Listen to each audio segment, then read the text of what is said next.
All right, welcome to the Pet Life Podcast. As always, I'm Patrick, and today I have with me a very special guest, the one and only Big Bear. Some of you know him as the Wizard Slayer. There's a lot of names here. You know, King. What is it? What was the other ones? The Bard King. There's quite a few. Bard King of Beartaria. Yeah, absolutely. I love him, man. Well, dude, thank you so much for coming on. It is a pleasure. I know a lot of the Bears will be enjoying this one, but in reality, this is actually, I want people who in these times want to hear a way out. And that's the one thing that I've been so drawn to this community. And I know a lot of the Bears have as well. Obviously we have people who are just going to spiral. They'll let them be. However, there's a lot of people I know from my own life asking questions. And this is what you provide, and you have been providing to a lot of us. So I thought we can get down that route to ultimately Beartaria, Bear Community, the magazine. But I think it behooves us, if it's cool with you, to kind of start like, and I know you tell the story all the time for the listeners who know you, but like, how did we get here? Starting with your career. That's cool. Well, yeah, I was doing a post today because of what's going on with Joe Rogan right now about exactly. Like 2 years ago, I did a video showing the very video that they're using right now to shame him. And I was saying that me showing that won't cause any problems until he crosses a line, and then they'll use it to smack him back into place. And so I kind of want to write a book called The Devils Playbook because my dad was a communication studies professor, taught rhetoric, basically how to do spellcraft. It's modern spellcraft. Mm-hmm. And, he taught Al Roker, he taught Jerry Seinfeld, like all these people. And growing up, I just thought it was, public speech, persuasion, all this, but there's a real nefarious side to it. And so along the way, after I got canceled from Hollywood because of my views against the transgender child movement, because it's obviously insane. If anybody wants to read up on that, it's owenbenjamin.com. Everything's there. Mm-hmm. But to watch how all these people that were being such hypocrites turned on me and why. And that sent me on a long path of self-discovery about the method, like the Devil's Playbook is what I kind of want to write about, because it's like, I like people I'd known for years. And I'm like, I know you don't agree with this. Why are you doing this? And then I realized it's shame and money and gaslighting and all this stuff is how they control the narrative. And the good news is all they have is narrative. So they're the spinners of the story. All they have is influence. They don't have any actual power. And the living man or woman has all the control and power. They just need a narrative. And so I saw them trying to spin a narrative against me for over a year while I was still on Twitter.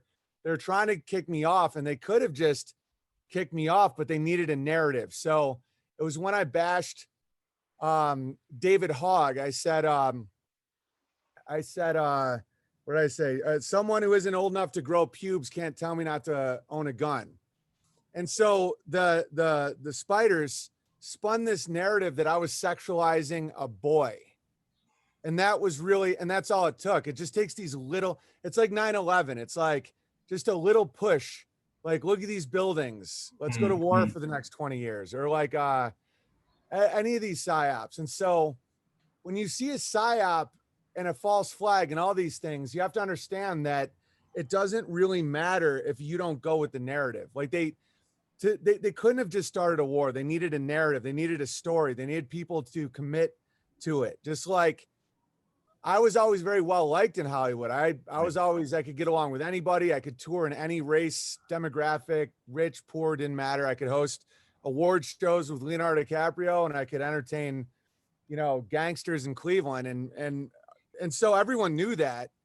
And so they had to like really figure out how to get a narrative against me. And so now I have this ability of seeing how that happens. And the good news, as I said, is, they can't actually do anything to us. But the thing that people have to understand is you only control what you create. Mm-hmm. So that's why we started Beartaria, because Beartaria didn't exist before we named it. And because of that, we have control over it. Twitter is not my creation. YouTube is not my creation. Money is not my creation. So when you're playing in their sandbox, they make the rules, and that's okay. It's fair. So then when you're constructing a way out, and it can be you know, some people don't understand the concept of Beartaria, that it's a physical place. It's a frequency. It's like, it's a layer on top of layer on top of layer. It's like, you know, Democrat or Republican. It's not a place, you know, that not that that's the same thing, but Beartaria is an idea that you layer on top of your life. And some people will never understand that, and that's okay.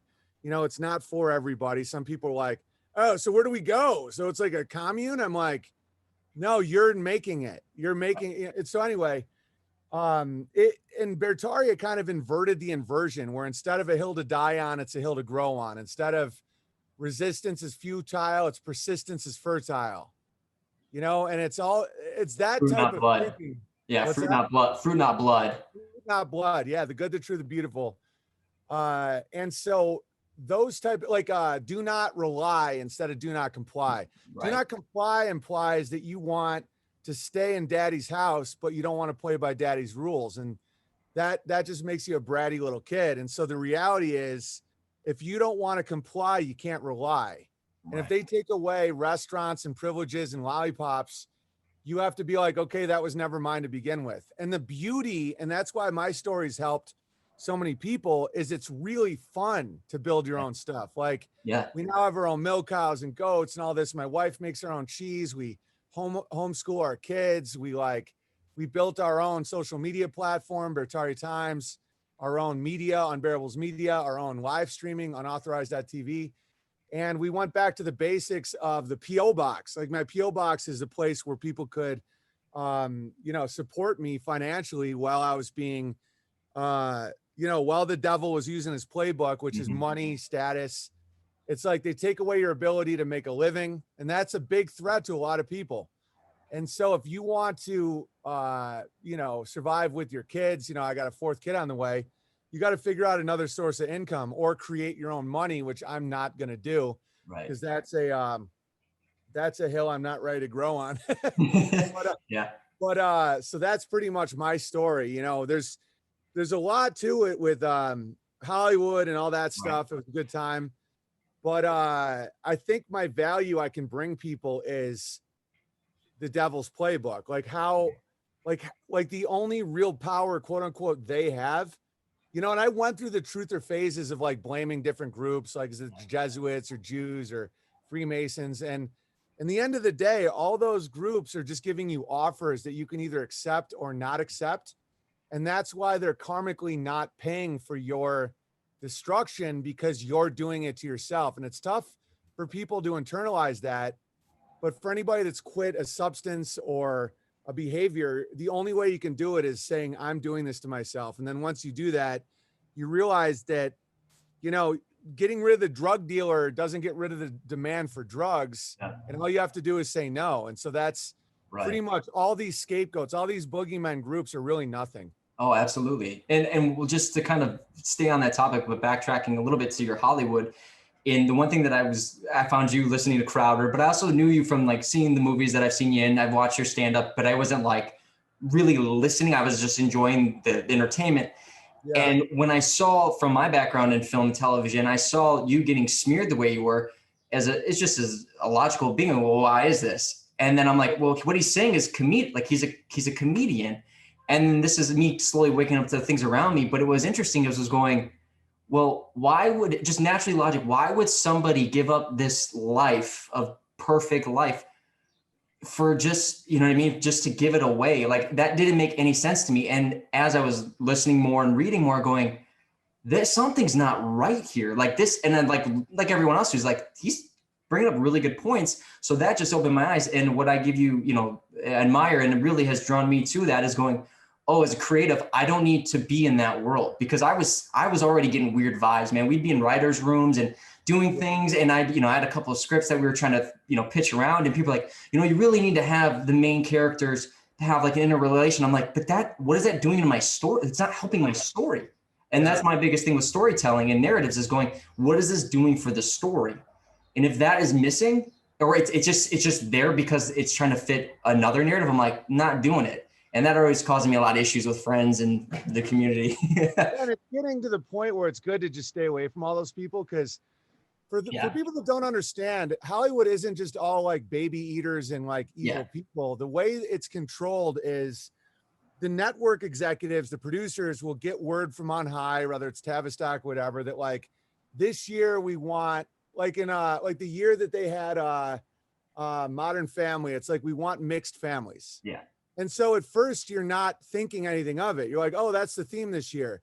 Yeah. Or it's like this year we want a like a black lead, or we want a story about their, you know, about rape or something. And so then that order is given out to all the creatives, and people like me who've sold a bunch of scripts to networks. We're not in on anything. We're just like, okay, I'll write a story about a mixed family, or a story about, you know, something like that. And you're just trying to make it funny and compelling.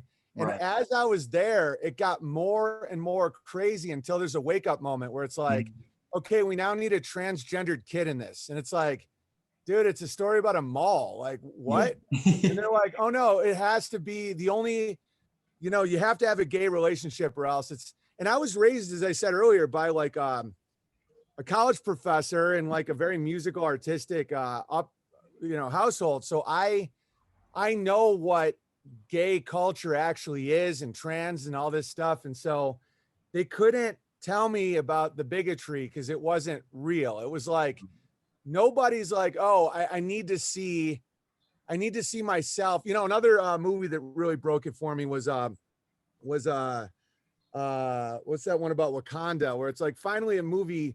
Oh, Black Panther.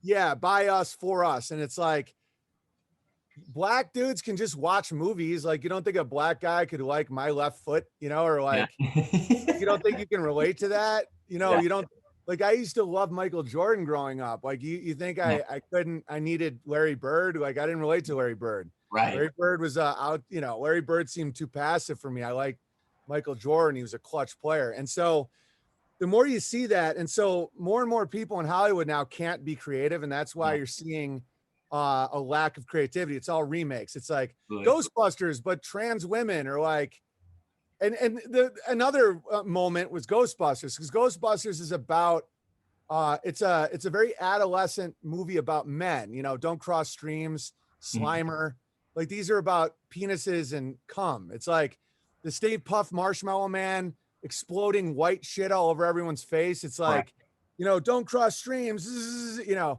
And so it is a movie about, and so to make it female is to ruin the entire purpose of the movie. And so that's really how Hollywood works. And so now they're at a point where they can't be creative, and now they're stuck in their little hell. And for comedians and writers especially, it's crazy. Actors, I understand how they can just follow any order they're told, because an actor is given lines, and to be a really good actor, you just become the script. You don't ask questions. You're like, they're really not creative. They're creative in a way, but they're more like mimics, and they try and make whatever they're given as authentic as possible. That's their whole job. So they don't really have to connect to reality at all. A writer and a comedian has to, or else they're not funny, or they can't write a script. So when someone's like, oh, it's a great script, but make it, you know, the opposite of this. If you tell an actor to do that, they can really do that. It's like, because they're empty vessels. But if you tell that to a, you know, it's just, and so now they've dismantled their own ability of creating. So on a big enough timeline, they're already dead. Absolutely. Yeah. Well, what's interesting is, and that's, again, this is trying to get to Beartaria and everything else, but what is interesting is how the timing of just this conversation and the stuff with Rogan, right, is that you're seeing, for those who don't know, maybe kind of describe your experience with Rogan and kind of what's happening now, because this does play into Beartaria, and this does play into, as you were saying before, your ability to be creative in the bear community, and what you offer is going, I'm going to use my creativity now for good, and I'm not going to lose that creativity, because prime example is, okay, they're going to shut down all my abilities to make money. How can I get creative? Remember, it doesn't have to be writing a script. It's about everyday life. And I think Barnett talked about that. You could be creative in anything you're doing. It's just, so, but maybe kind of talk about. It's also not a vow of poverty. I'm doing fine now. That's the thing, is it's like, when they undercut their own systems, touring comics couldn't tour for 18 months because they're scared of the air, you know? And clubs closed down, their revenue dried up. You know, and so now, and political correctness makes it so comedians no longer have value. You know, the raw truth that makes everyone laugh It's like, all right, and I'm avoiding all those financial pitfalls. So I did have a really hard time financially for a while, but I knew that giving up my word is way, way worse. Right. And so I've talked a lot about the Rogan thing, because when I was going through all these troubles, Rogan had me on 3 times in a year. And I was so excited because I thought he cared about what I was talking about. And he, on some level, he did, I'm sure. And I was a fan of his before, and he got wrapped up in the same stuff. And in fact, looking back, I think his role was to try and gatekeep me and create a narrative that I was crazy, because while I had, a few 100,000 Twitter subscribers, blue check mark, followed by all kinds of influential people, and I was getting traction, I'd be doing tweets that would get 80,000 retweets that were showing Oz behind the curtain. And so Joe's whole thing was like, he did this sit down with me and said, "You're not representing yourself properly on Twitter. I really care about you. You seem a little crazy." And the joke was, I don't want slavery to come back, but it would be funny so Sean King admits he's white. Right. So that holds up fine. 6 years later, you're still laughing. Yeah. Everyone's laughing. So he was saying, "So why are you saying you want slavery to come back?" And I'm like, "Joe, either you're an idiot who doesn't understand the joke, or you're playing a gatekeeping role." So either way, so after I started getting banned, at first I didn't realize his role in it, and I was this naive, guy. And then I started seeing the nefarious nature of it, where his role was, and he was pretending to care and all this, and I can't prove that he was aware of what he was doing, but as you can see now with his apologies about using words in the past, he's bringing all of comedy down with him. Like, he is this smog-like dragon who's probably made $1 billion Right. in a profession that you have no right to make. I mean, right. Nightclub comedian making $1 billion is insane. That's not realistic. No. And so, because the value he has is he's taken all these young men and all of comedy and dragging it straight to hell. And so now, or a dumpster. For a dumpster. Yeah. Just flaming. And he's so small. He's like this little tiny, and so now that you're seeing him say, the certain word is bad, right, and the existence of the word in itself is bigotry, which is obviously not true. Drawing a symbol of someone being lynched, or drawing someone being lynched is something that I understand being banned. The color is not the problem. Like banning a paint color, that word has been in the title of Joseph Conrad novels. Like, it's not exactly, the existence of a word is not a problem. Right. So to see Joe the Toe hide behind that is crazy. And I'm to the point where I actually feel bad for the guy, because when you give up your ability to have your own voice, when the devil says, we'll take back your money and your status unless you get on your knees, that's worse than death. And so, we saw Andrew, you posted Andrew Shultz, I believe that's his name, and Whitney Cummings, and you're seeing just how powerful and I say powerful very loosely here, but in the comedy world, this now just falling apart comedy world, how many people are reliant on him, as Andrew Shultz said himself. He's made a lot of people millions of dollars, as you made very clear, and they're making clear this is about, again, financial gain. And this is not about being morally right or doing the right thing. They're going, hey, we need to stand up for him because we made a lot of money, and if he's down, then we all go. And it's right, exactly. That's why they're all standing up for him. And I knew these guys, they didn't stand up for me because they were like, just be quiet or we lose our money. Money is a spiteful bitch of a god. And so these people that do this don't realize that they're going to hurt for it, because my friend Vox Day wrote an awesome book called Corporate Cancer. And I've looked into a lot of various things in life, not just entertainment, and the hollowing out of an institution or business is what happens when you stop. It's called being converged. When you stop doing what your value is, whether it's a day or a century, it's going down. Once you do that, like once you're a bank that doesn't save money, once you're a school that doesn't teach, once you're a hospital that doesn't heal, you'll feel, it's like jumping out of a plane. You feel like you're flying for a while until you hit the ground. Right. So these comedians that are saying, no, take that money now and give up our ability to speak, or only align ourselves with power or force versus an influence versus the truth, Right. they're already dead. And it's like, part of me, I think part of it is that I'm just not enticed by that stuff because I know the futility of it. And since I've kind of really seen all this, you know, I'm a landowner without debt. I have a functioning farm. I have my own businesses that run with no debt, no outside funding, at a profit. Yeah. And a lot of people really value it. It's like people will send me cash in my PO box with a note that just says, just keep going. Cause like the whole world is sick of this shit. The whole world knows that unless someone points out that this is all ridiculous, the whole thing's coming down. Yeah. And that's okay. Because as Babylon goes down, Beartaria rises. And I'm not disillusioned. Like, I know that we still rely on supply chains. I love the supply chains. The American dollar is king, which is very beneficial to my life. Right. I'm not rooting for the collapse of the government. I believe the government is actually a protective mechanism. But as they're weakening all that shit, we have to get local supply chains, build our communities. And then it's not like Mad Max. It's like as one goes down, another goes up. And so that's why I recommend, I'm not telling everyone to run to Idaho and get 100 acres and a cow. I'm saying, like, grow a plant in your apartment, or like, meet your neighbors, like figure out, like, get a neighborhood watch going, or like have more kids, you know, family's wealth.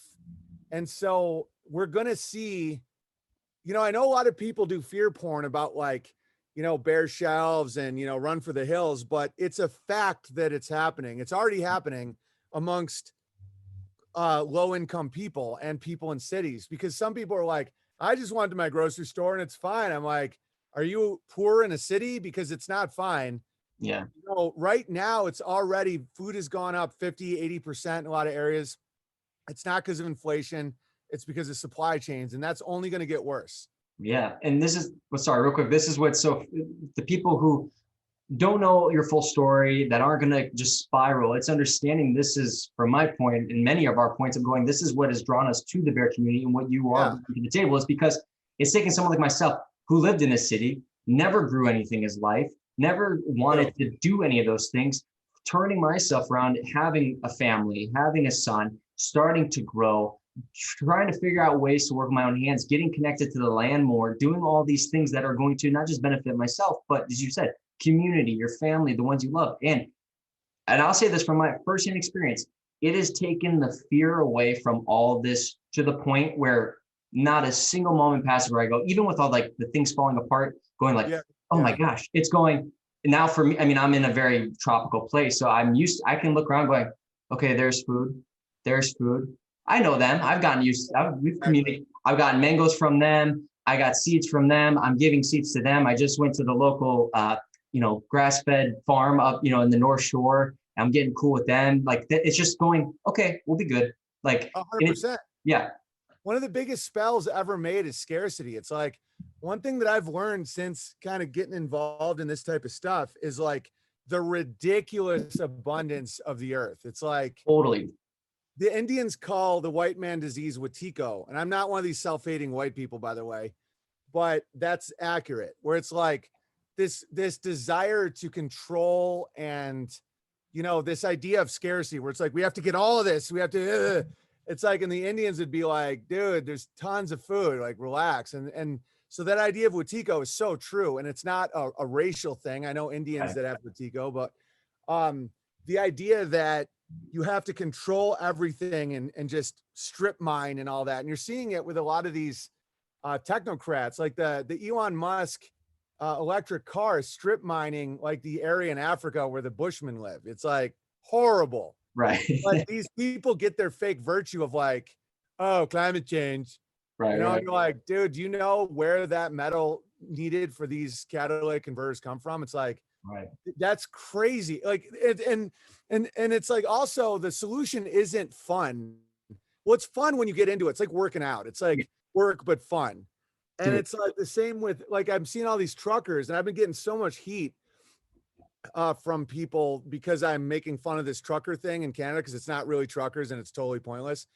And dude, I'm getting the type of emails where I know I'm interrupting a psyop, where it's like, we're going to come for you and all this. And I'm like, oh, I have no fear at all. I'm like, oh, this is 100% a psyop. So what they're trying to do is take everyone's energy and put it to something useless, where you're begging for the system for more privileges and wasting your time and gasoline and money and, you know, pushing sin and raving and all, you know, it's just, it's so obviously crazy that, like, if the real threat to the system would be those truckers that aren't, they're not even really truckers. I know all the truckers, they would never do that. It's like, they're like hired guys. Yeah. Anyway, don't get me wrong. There's tons of Canadians right now screaming freedom and raving, but that's all fake. And so if let's say people wanted to take 3 weeks out of their life and like thousands of their dollars of their savings and just started putting it back into their community, like doing trucking for their neighbor, Right. or like help them build a chicken coop or something, anything that gets you less reliant on the big supply chains, that you don't get to do all the hashtags and the fun, like fuck Trudeau, but like Canada is such a bunch of bitches that they can't even spell fuck Trudeau. It's like F, you know, like, you know, star K Trudeau. Like, there's such a bunch of timid, LARPy little losers that they can't even say fuck. Right. And they're like pretending like they're taking over the government. I'm like, yeah, dude, you can't even write fuck. And they're like, oh no, but then people will judge us. And I'm like, yeah. But what's oh interesting about that though, and this is the thing too, you've just listening to you and just the community has helped me get better at asking questions before I emotionally respond. And you talk a lot about that, is going, okay, let me just process what's being done here. And the thing with, especially with the stuff in Canada, was just being able to go, okay, well, why is this all happening so quickly? And one of the biggest things I had just immediately was going, wait, why has it gotten to this point supposedly where they've tried to mandate these injections for truckers? I'm like, if truckers are crossing the borders, that would be the first thing people, just logically speaking, I'm like, this is just a timing thing. But like you said, there's not people organically showing up and trying to none support. of it's real. A mandate is a suggestion. It's Right, never been a law. Right, but it's just the timing of it. The timing. Oh, yeah, and just how planned it was. Like, all the truckers already had their own parking lots, and there's pyrotechnics, and there's literally like speakers with like rave scenes, and right. Yeah. And then in come in the farmers with brand new John Deeres, and the cowboys ride in, and it's like the GoFundMe already got embezzled. You know, by the way, dear Canadians, the only reason they're sending it back to people is because of the Patreon lawsuit we did. It's like, so GoFundMe was about to start sending it all to the ADL and Greenpeace and all this, and then they saw how we sued Patreon, and then they're like, okay, we'll send it back. And meanwhile, all these Canadians, they're just drunk on their own like sin, and so all that's going to happen with that, and you guys can mark my words. I mean, I'm very, very accurate. Right. They're going to use this event. They'll probably give you maybe some more time. I don't know exactly how long, but the pride and sin you're displaying and the pointlessness of it, and honking your horns and keeping everyone up and screaming, that's going to be used as the scapegoat for the broken supply chains. Yeah. And that's it. Well, the supply chains are broken. You're going to have shortages. So now you can say, oh, it's the truckers, it's not the financial system. And that's all they're looking for. It's all about narrative. Spellcraft is all about narrative. Absolutely. And this is what's so great about what you've been doing, is you're not just saying why you're breaking us, you're doing the wizardry, you're seeing through the wizardry, but you're also going, okay, but here's a solution. And as you said, it's like taking that energy, not to necessarily Beartaria, but to your own type of Beartaria. And that's the thing that you talk about a lot, that is I love. And so maybe explaining, like, what do you do with that time, that energy, that money, and just everything, instead of sitting in well, first off, look at all sin as weakness. So every sin or addiction you have is just, I'm not judging people personally, but that's all energy being taken from you. So that's why sin back in the day used to be associated with weakness. Even the word evil meant weakness. It didn't mean like a pitchfork, like a fire-breathing devil. It meant you're weak, And so what I recommend people do is realize that family is wealth, and that sin and debt is weakness. So try and get out of debt, and then try and think about what value you have for your community. My brother does tree work. He started with a chainsaw and a pickup truck, and he's doing really, really well, because he'll look around and he'll see a tree and he'll be like, that tree's going to fall on this homeowner. I'm going to go offer my services. Right. And so because he has this great skill set and this really hard work ethic, with just, I used to be his groundsman. It's like just the two of us could provide a great service, and then people are very happy with what he did. And so then it spreads word of mouth, and now you just created value. You can just create value. So that's just one example. Mine is comedy. I'm really good at, I'm really good at music and pattern recognition and comedy and being able to consistently talk for hours a day. So people find that very valuable. So they support me.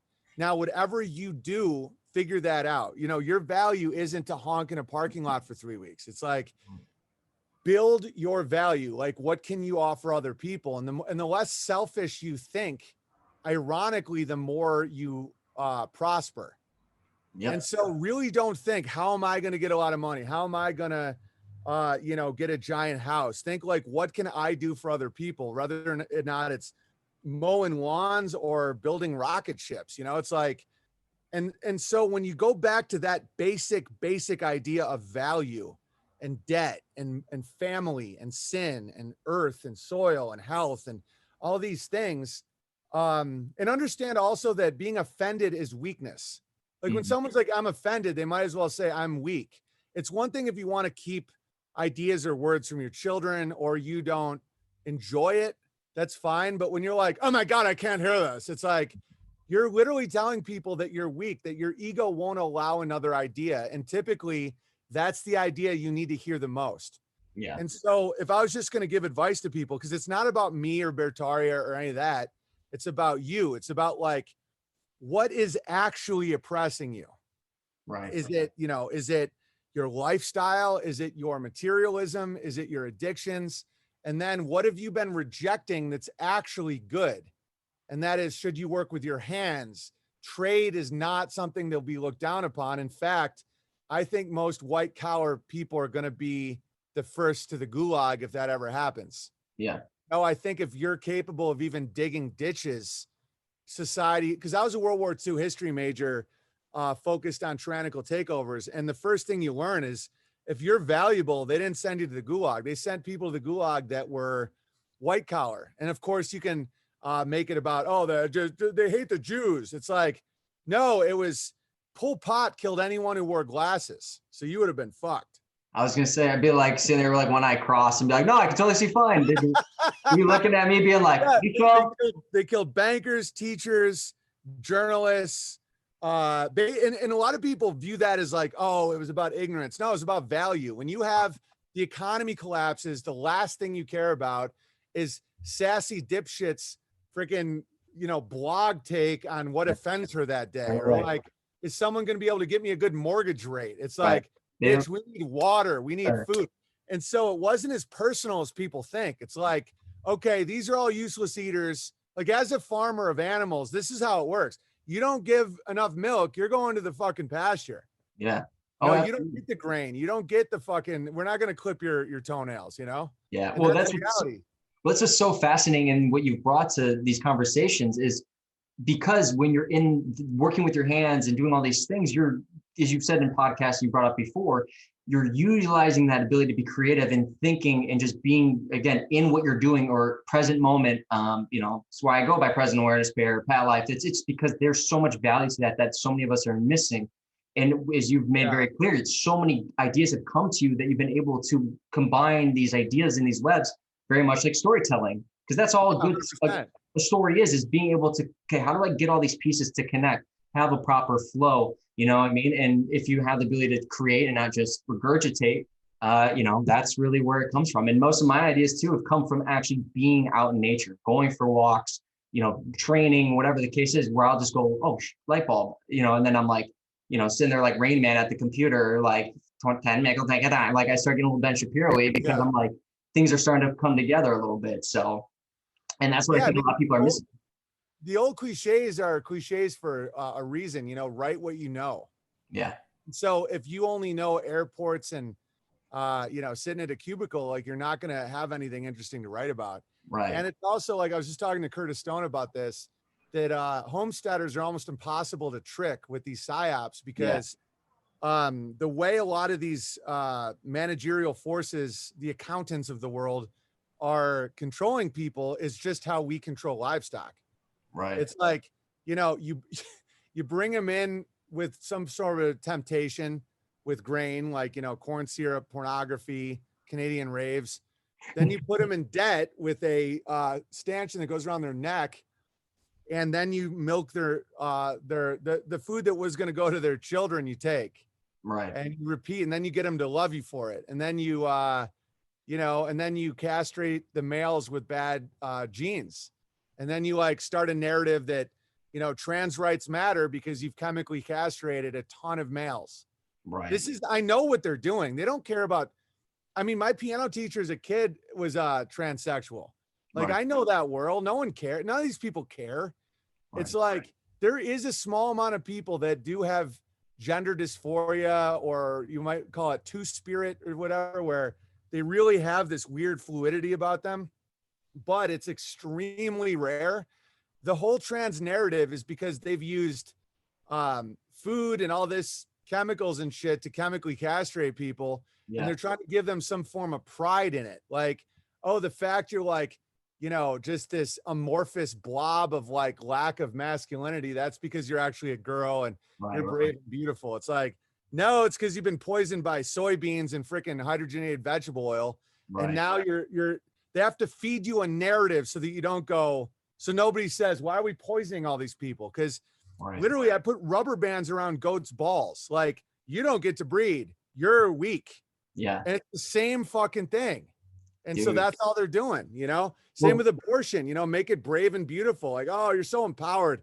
Kill your baby and come work at a company for the rest of your life. It's like, they got women to literally think that's powerful. That they got women to kill their own kids and then go become tax donkey slaves under a boss that hates them. Like, that's, I mean, that's why wizardry and spellcraft is the Devil's Playbook is what people need to fucking know. Absolutely. That's crazy. Dude, you brought this up so many times. And as a trainer, I've been in, you know, New York City, creme de la creme of people, all walks of life. And I can assure you, you are accurate in that, because I've had multiple female clients who would be considered like top percent of like their income, wealth, and well-being, who have called me, missed our sessions. This is fact. Called me on the phone at work, bawling their eyes out, talking about how miserable and lonely they are, and going, I have nothing. They are making more money than I can imagine. They're, you know, they have a life where they're traveling the world doing things, and like, and it's not just one time.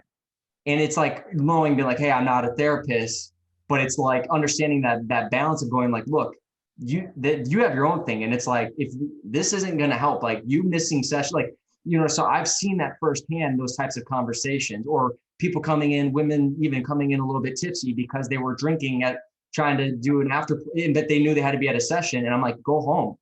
I'm not training you like this. It's all eugenics. Like the Sarah McLachlan commercials were to get women to literally think a stray dog was a baby. And so then they're like, and don't get me wrong, I have 3 rescue dogs. I get it. But it's like, they literally got women to call them fur babies. And so it's not only true, it's like tragically true. You know, women, my wife went to engineering school and everything, and women all over the world follow my wife on Instagram, and they like want her life. And it's like, because she's a stay-at-home mom, she has 3 boys who love her, 4th on the way. She used to want to be a, you know, what's it called? A clothes designer. So she gets to design her kids' clothes. She gets to spin wool. She loves food. She loves organic food. She gets to bake anything she wants with like the best homegrown food in the world. She's a Russian violin. Yeah, she's a landowner. She's a community leader. She's a teacher. She's a everything. And but she doesn't do it for another man who hates her. She does it for a man who loves her. And so because of that, you know, she's a gun owner. She's anything you can think of. It's like she gets to live that life that a lot of women would dream of, but they were convinced that marriage is slavery, that a man, you know, protecting you and working and providing for you as you grow children is somehow losing out in life, when it's the exact opposite. And so, you know, I don't know how much of it is top down eugenics and how much of it is bottom up sin, but like whatever it is, we're in for a lot of changes right now. Cause you know, the population is going down pretty fast, and it's because they didn't have enough kids, and the baby boomers are dying, and people are sterilizing themselves and becoming very unhealthy. And so eugenics movements, you don't realize it's happening while it's happening. Like heart disease and cancer is eugenics. Yeah. I don't think they know how to stop cancer. It's like cancer is a toxic load in your body. It's like not, it's no mystery how these things happen. Absolutely. War is a eugenics movement. Well, this is what's great about Beartaria, and I keep wanting to share all this other stuff to get to Beartaria, because, and maybe you can dive more into it, how many bears have come into the bear community and have found themselves finding someone they love, starting families, having children, telling you, thousands of babies, thousands. Like I've had thousands of people write to me saying I wasn't going to have kids and now I have a kid because of your streams. I can't believe I could have missed out on this. Yeah. So there it is. That's how you got to think, because think about the Amish. The Amish are unaffected by supply chains. Right. Think about all these different groups. It's like what happens out there doesn't have to come to your doorstep. You have to want it like it's like a vampire. You know, you always have to invite the vampire in. And so our, you know, Beartaria is, and it's kind of like a joke and also real in the same way. You know, it started as a joke, like Tartaria, except for Beartaria. Like it was like we're joking, and now it's like real. It's like, you know, because everybody wants to, you know, fantasize about old empires with free tech and all this beauty. It's like, okay, let's do that now then. It's like, no, it's all gone, mud floods. It's like Beartaria. And then people are like, holy shit, we can do that. Dude. And so I also recommend, if people want to see what we've been building, buildingbeartaria.com. We did a fundraiser 18 months ago and used the money to get land. And we had all the donors that wanted to come out and help build cordwood cabins and camp and fish. And it's just epic. And so this spring we'll kick back into that. So amazing. Yeah, 'cause I like how you're stressing that there's other options, because so many people are like just pointing at the shit. It's like it's just like pointing at shit, not cleaning it up. Exactly. But our whole thing is just getting away from the shit, because it's not even our job to clean it up. It's like, if these people want to drain their life force with sin and lies, that's your fucking call, man. That's why that's why you can always tell something's a psyop when people get really mad when you make fun of it. Like I can't stop the Canadian, you know, Freedom Parade in the parking lot. So why do you even care what my opinion is? Oh, you're hurting me. It's like, no, you know, I'm right. I've already made several predictions about this, and people are like, oh, you said there weren't even trucks or truckers. And it turns out that we're talking about pickup trucks. Yeah, dude. Well, yeah, all the semi truckers, no semi drivers are there. Yeah. Well, I put out word for weeks now. Like, if you are a long haul trucker, and I know because my merch guy's a trucker, I have a lot of truckers in my life. They don't put any miles on their trucks that they're not getting paid for.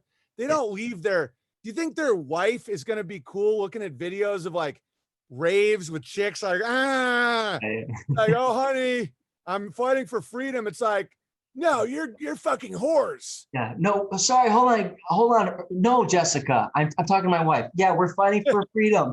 Yeah, it's like, there's fireworks, there's raves. It's like, dude, none of that. My glow stick. Give me that glow stick. Yeah. No, it's so true though. But what's interesting though too, and what you brought up with that whole thing that just made me laugh, and I sent you that video, was they're like Pakistani drivers, Middle Eastern. And sure enough, like as I'm going through, I'm like, I'm finding a lot that are apparently Middle Eastern, and I'm laughing because call me whatever they want. One thing they can't call me is wrong. Yeah. I mean, sometimes my predictions are off. I'm not a prophet or anything, but like I know that 80% of truckers in Canada are Sikh or Indian. Yeah. And it's like, oh, how dare you? No, they're all cowboys. No, they're not. And I'd say what, 5%? And then people are like, why do you care? Are you racist?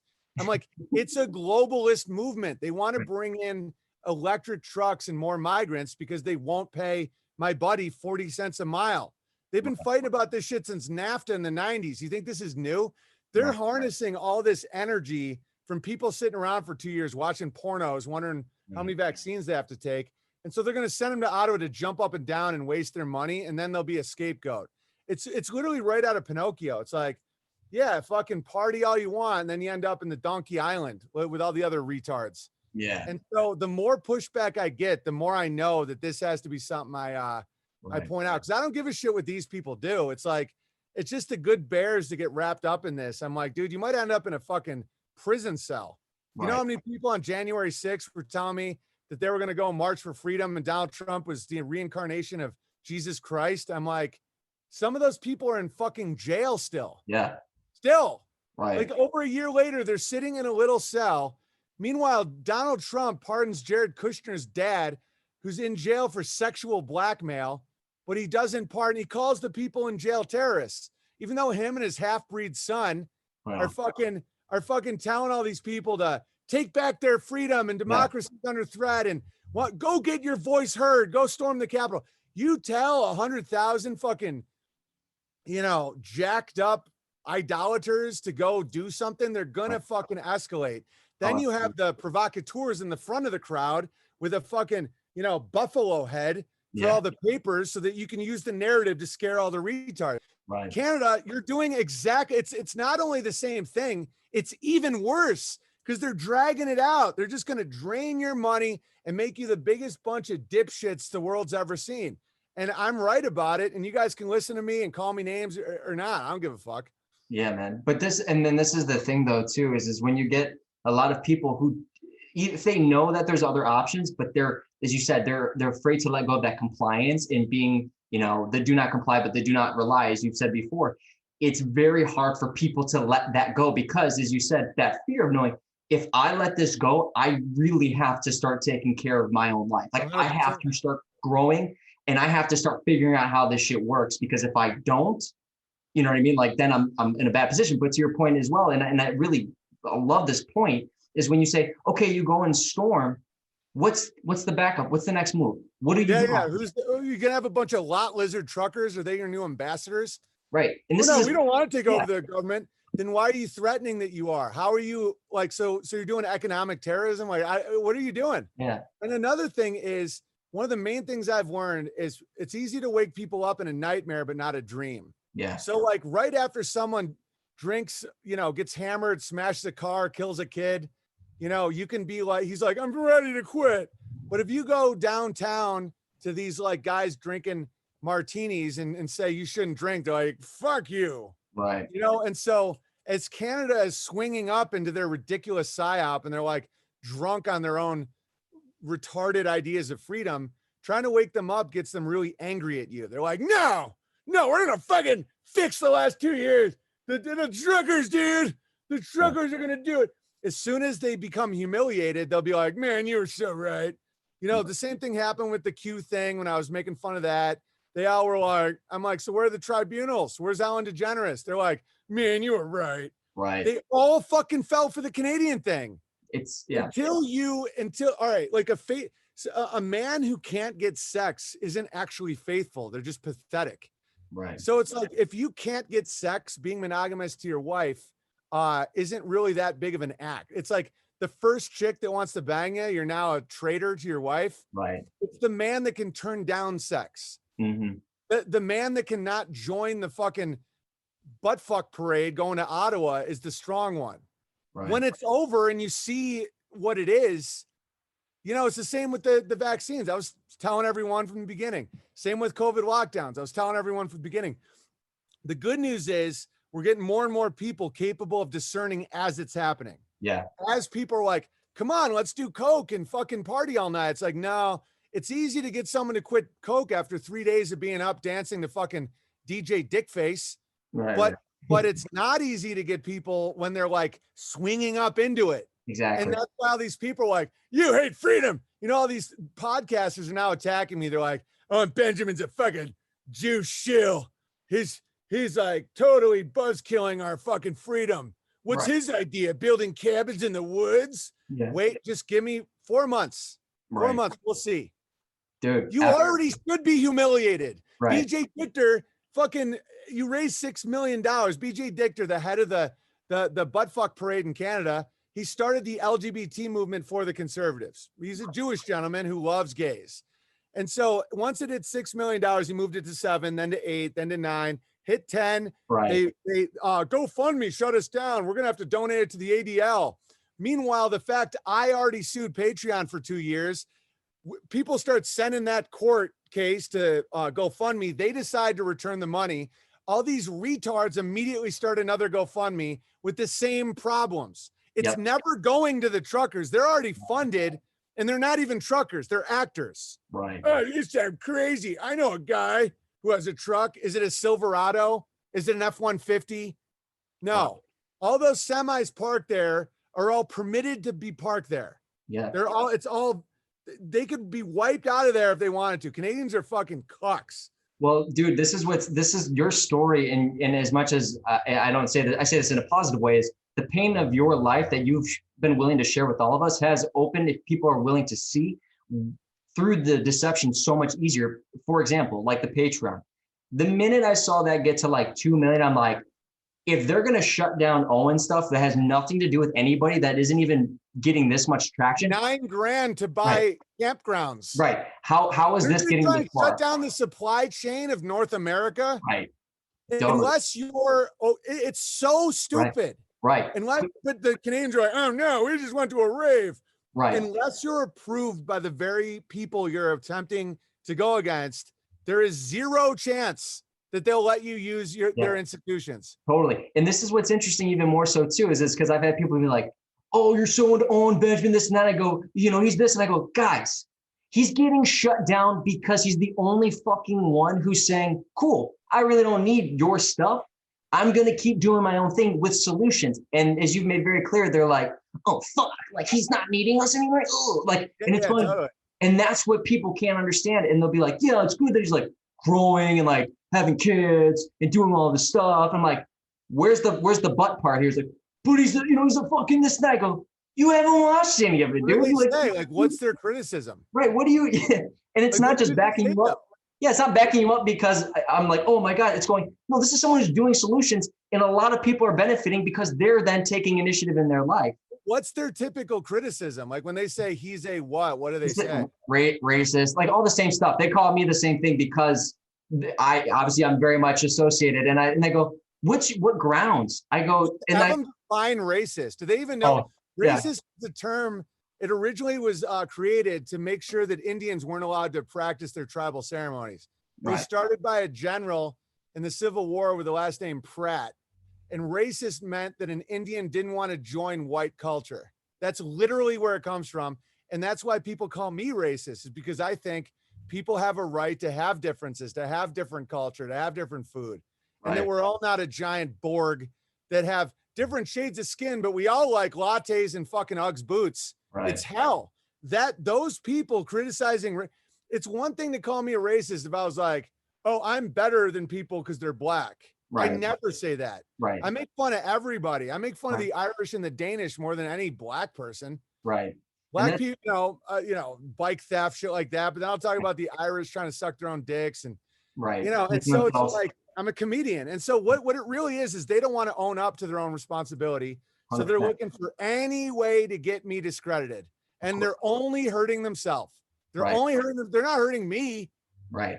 And all the people that see through this shit and they've hit rock bottom enough where they're like, I'm not going to fall for another fucking trick. Absolutely. It's like, okay, then like, and that's, my wife isn't allowed on Airbnb. People are like, oh, Steven Crowder's being persecuted. I'm like, he's monetized on YouTube with 10 million followers. Right. He jumps around in fucking women's underwear to own the libs.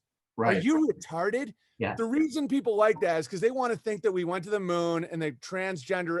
Dressing like a girl doesn't make you a homo. Right. Exactly. Well, good luck, baby. Yeah. Well, at the same time, your wife is helping so many people making sourdough recipes on different like towels and, trying to get back to community. And they're like, well, you can't be on Airbnb because of your husband. It's like, to what's the problem? He's never had a criminal record. Yeah. Who's like really liked in the community.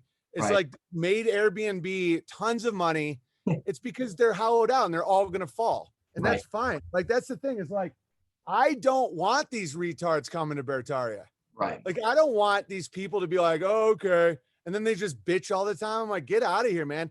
That's why I'm not for eugenics, but I get it. It's like you have about 80% of the population right now are fucking retarded.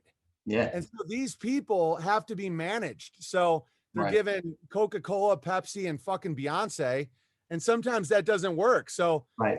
get the cities to beg for the government to no longer pay for police. Yeah. They literally made them think it's their idea. Right. I mean, it's just like fascinating. It totally. So, And what's funny is that you're sitting here saying like, hey, I get it. And people will try to spin this and go, oh, he wants us all dead. It's like, okay, well, his reasons for this eugenicist is sterilizing yourself, drinking and eating junk food. You're going to stop that? Well, no, I mean, I'm not going to stop. It's like, then what? Yeah, you guys are on the same page. Keep going. Keep doing what you want to do. Don't stop. Okay, if you want a lower birth rate, you try and get an animal to have no cum in their balls. Why do you think porn is free? Yeah. Porn, to get a girl to humiliate herself for money on camera is not free. No. So where is their business model? I know some people are like, oh no, there's membership. Right. Pornhub, all these places, you can watch unlimited HD pornos all day long for no money ever. Exactly. You think that that's a fucking valid business plan? Right. That is being funded by literally the devil that's allowed to do this, because if you're going to be sinful, you don't get to breed. Right. No, I don't want to kill 80% of the population. I want to kill anybody. I don't like killing chickens. Right. I'm not a bloodthirsty guy. I have a soft heart.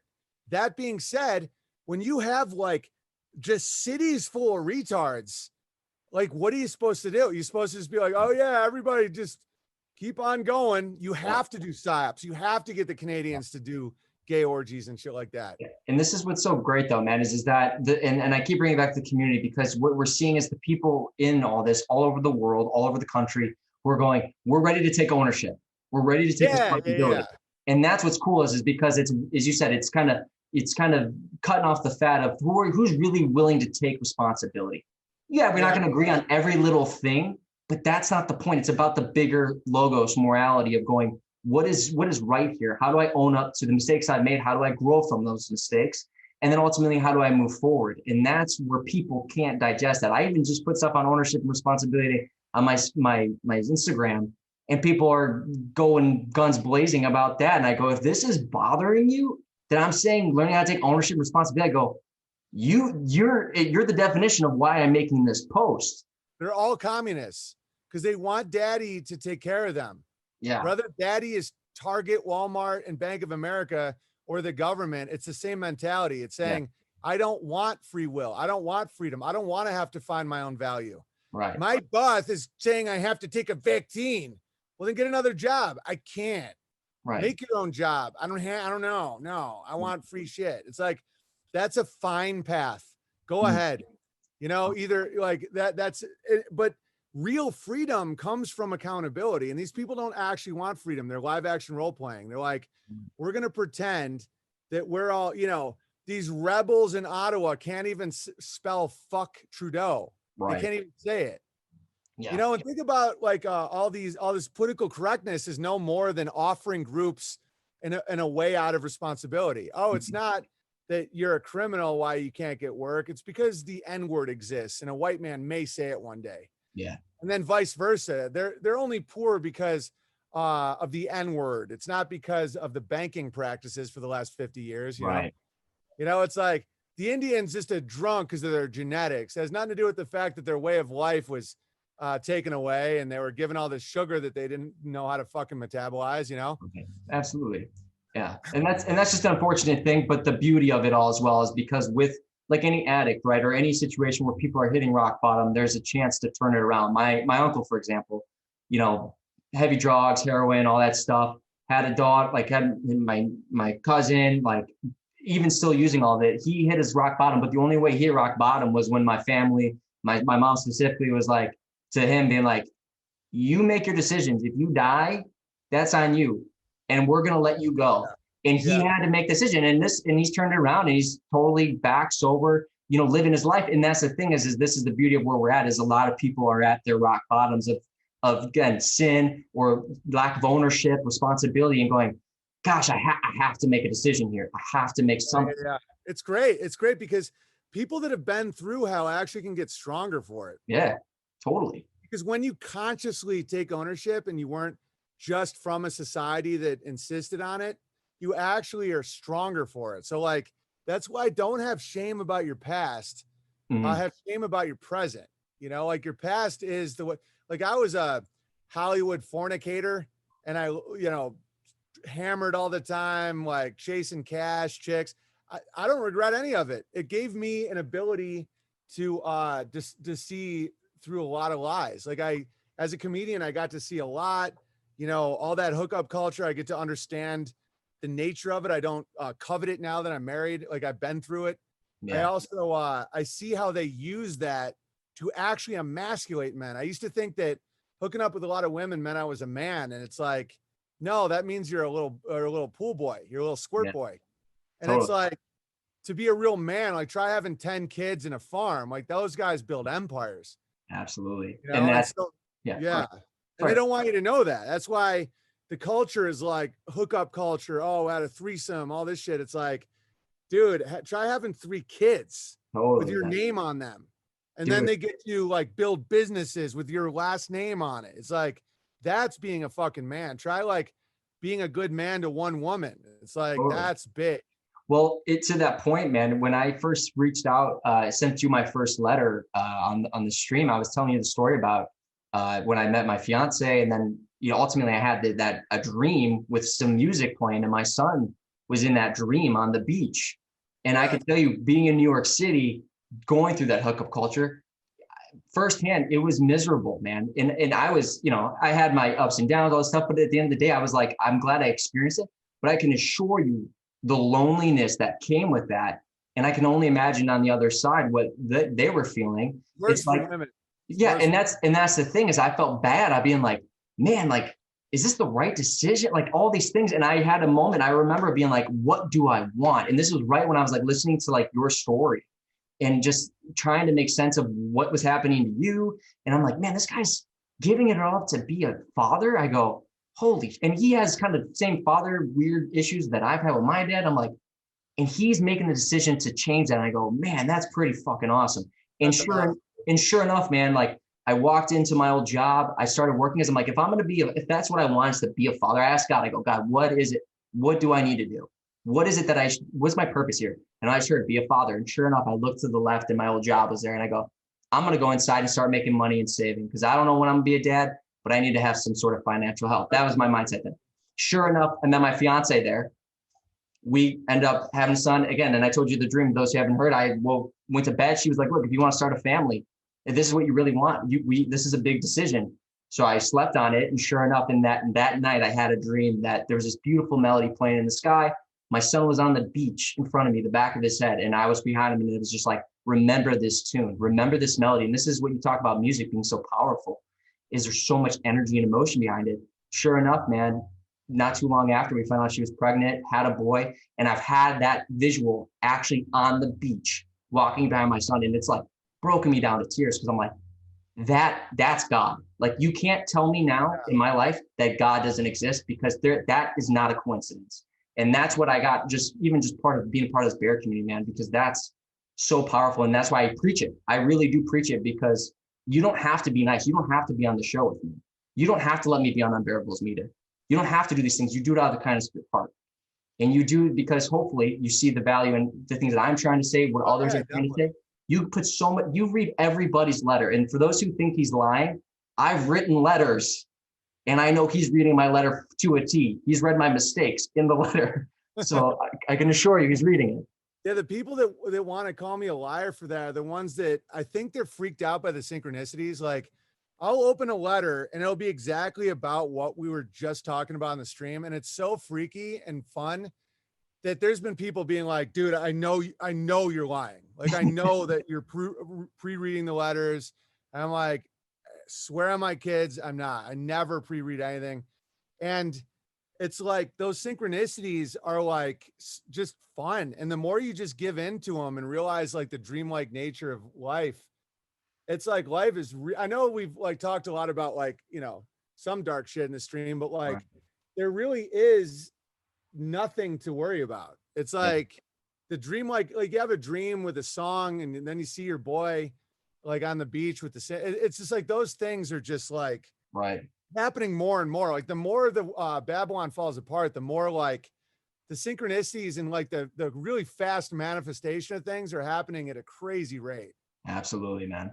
And that's what's so great. And I want to, if possible, wrap it up with just maybe describing the Beartaria magazine, because the culmination of all this creativity with building Beartaria in general, you know, the app, but you now have Beartaria magazine. So for those who don't know. Yeah. Well, we're not selling any right now, but for those that ordered it, it's like 2,000 pre-orders, which is cool. But we had the community write articles for a magazine. We printed them all up. I signed all of them, and we're sending them out this week. And then we're going to do that quarterly.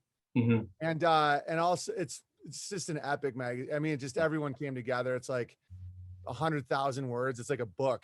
Yeah. And so the next one's going to be all about like cheese making and all this stuff. So like really we're getting back into the physical world and less in the digital. And then Beartaria Times app, all the complaints everyone had about social media, we solved it. And so if people want to go to a place without trolling, without politics, without truther stuff, without just the good, the true, the beautiful place to rejoice in whatever is really great in your life, like the way social media should be. Mm-hmm. We have 11,000, 12,000 regular users on it now.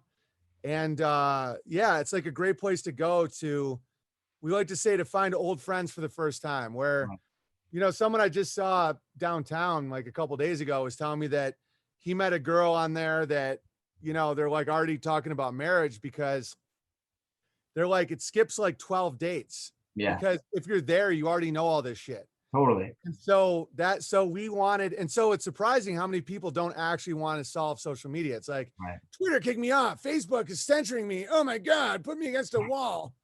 It's like, okay, well, here's the solution. We'll censor you. We'll, you know, the managers there will ban you, or not. They'll take down your posts if you swear. You know, the whole thing is like a 5-year-old can read it. Yeah. Every post if a 5-year-old, because some people put up stuff that we agree with, but we take it down and they're like, what, you're for vaccines? I'm like, there's no vaccine talk here. Yeah. In Beartaria, that isn't an issue. Yeah.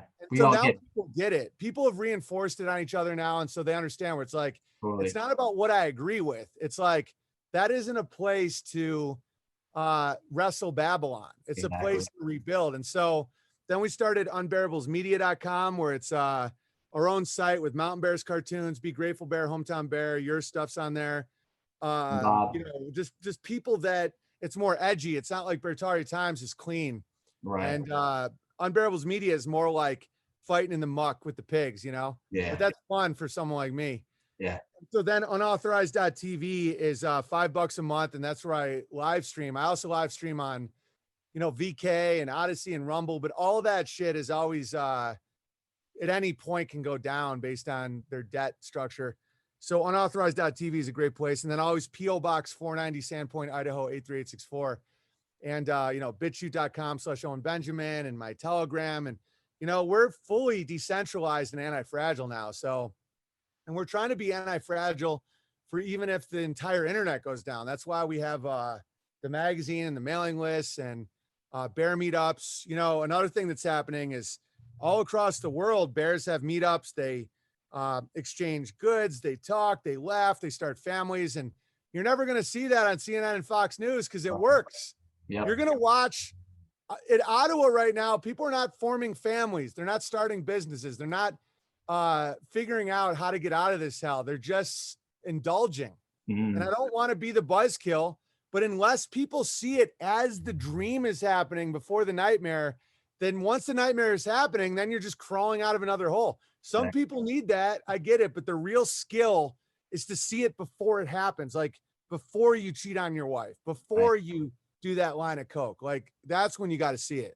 And so thanks for having me, man. I appreciate it. Dude, I really appreciate you taking the time. And as always, I'll make sure I put all that in the show notes. I'll make sure that trying to get more people to, just get to these places and see the value in it. So on that, again, thank you all. And I appreciate it. And everyone listening, we'll see you next time. Thanks, guys.